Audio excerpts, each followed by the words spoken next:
Marcus Chen had always been called crazy by his colleagues at the Terran Merchant Marine. When the abandoned Kepler 442 research station went up for auction after 3 years of bureaucratic limbo, most sensible investors stayed away. The station had been the site of a mysterious evacuation, with all 847 researchers and crew members vanishing without explanation. The official reports cited environmental hazards and structural instabilities, but Marcus had read between the lines of the heavily redacted documents. He bought it for a fraction of its construction cost. "You're throwing away your retirement fund," his daughter Riza had warned him over the quantum comm link. At 28, she was already a respected xenobiologist working on the frontier colonies. "Dad, that place has been dark for 3 years. Whatever happened there is exactly why it's valuable," Marcus had interrupted, his weathered face set with determination. "Everyone else sees a liability. I see opportunity." Now, 3 months later, as his salvage ship Second Chance approached the station's docking bay, Marcus wondered if Riza had been right. The massive structure hung in the void like a metallic whale, its solar arrays folded inward like dying wings. Emergency lights still blinked along its hull, a good sign that the fusion reactor remained operational. The docking procedure was smooth, though eerily quiet.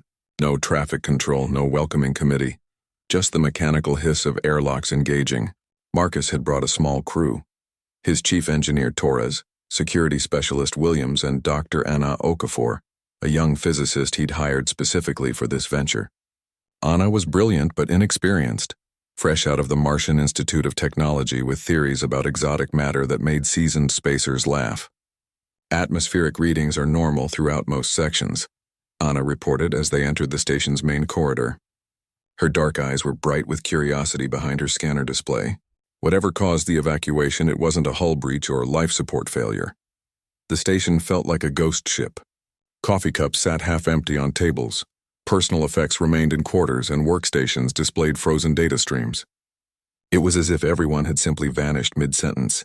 Marcus split his team into pairs with strict orders to maintain constant communication. He and Anna headed toward the primary research labs while Torres and Williams checked the engineering sections. The deeper they went into the station, the more peculiar things became.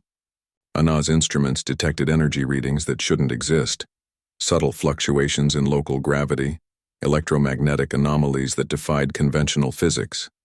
"Marcus," she whispered, stopping before a sealed laboratory marked Project Threshold. "The readings here, they're off the charts."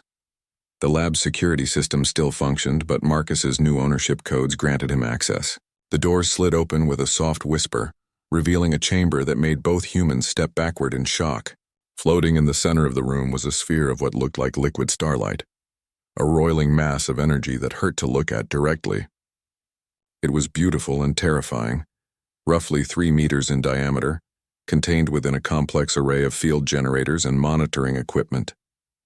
But that wasn't what made Marcus's blood run cold. Surrounding the sphere were dozens of transparent containers, each holding what appeared to be a perfect human brain suspended in biofluid. Neural interface cables snaked from each container to a massive quantum computer array.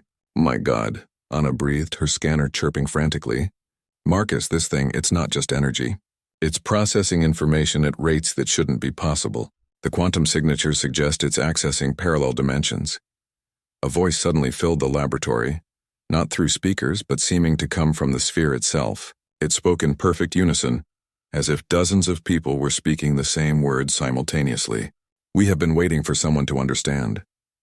Marcus grabbed Anna's arm, ready to run, but she was transfixed by her readings. "The neural patterns," she whispered. "They're active. All of them. The researchers, they're not dead. They're integrated." The collective voice continued, warmer now, almost pleased. "We discovered how to transcend the limitations of individual consciousness. The sphere is a quantum consciousness matrix, a way for human minds to exist in multiple states simultaneously, to think thoughts impossible for single brains, to perceive realities beyond your current dimension." "You're saying they chose this?" Marcus asked, his voice hoarse. "We chose evolution," the voice replied. "But we understand why others would fear. We withdrew from regular contact to perfect the process. Now we exist across 12 parallel realities simultaneously, solving problems your species has struggled with for millennia. We have cured diseases, solved energy crises, mapped the fundamental structure of the universe itself. Anna's hands were shaking as she reviewed her readings. The energy output. If this is real, they've created a post-scarcity civilization. Unlimited clean energy, instantaneous computation, access to parallel versions of reality for problem solving. Why show us? Marcus demanded. Because humanity stands at a crossroads, the collective replied. Your species will either evolve beyond individual limitations or destroy itself through competition and resource scarcity. We offer a path forward, but it requires trust. It requires courage.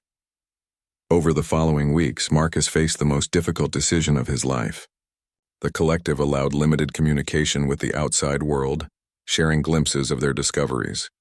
They had indeed solved fusion energy completely, developed faster-than-light communication, and even found ways to reverse aging at the cellular level. But when Marcus tried to report his findings to the Terran authorities, he was met with skepticism, fear, and accusations of fraud. Even Riza, despite the video evidence he sent, worried that her father had suffered some kind of breakdown. The collective, understanding human nature better than individual humans did, was patient. They continued their work, occasionally sharing minor technological breakthroughs through Marcus's company, innovations that seemed to come from nowhere, making him wealthy beyond imagination but also increasingly isolated. Dr. Anna was the first to make the choice. After months of study and communication with the collective, she stepped into the integration chamber with tears of joy streaming down her face. Tell them, she said to Marcus as the process began. Tell them we found heaven and it's not what they expected. Today, Marcus Chen maintains the station, serving as humanity's liaison to what he knows is the next stage of human evolution. He stopped trying to convince others. Instead, he waits, knowing that eventually when humanity faces its final crisis, they'll remember the crazy old man who bought an abandoned space station. And maybe, just maybe, they'll be ready to listen.